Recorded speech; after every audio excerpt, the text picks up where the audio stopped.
Il est du bois dont on fait les flûtes. C'est un homme sans caractère, qui se range aisément à l'opinion des autres et dont on fait ce que l'on veut.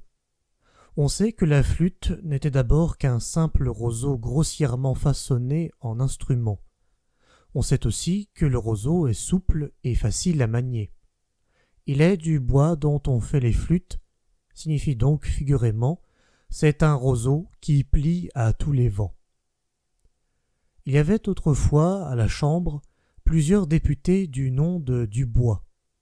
L'un d'eux appartenait au parti conservateur, et dévoué à la chose publique de ce temps-là, son vote était toujours au service et aux ordres du ministère.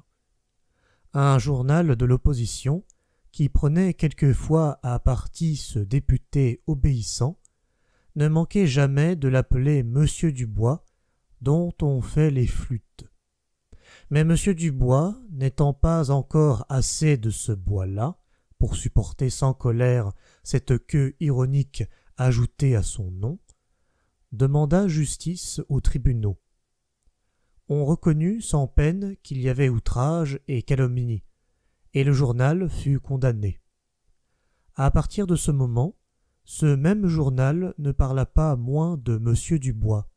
Seulement, pour rendre hommage à la chose jugée, il s'empressa de modifier sa première assertion, et il écrivit « Monsieur Dubois, dont on ne fait pas les flûtes ».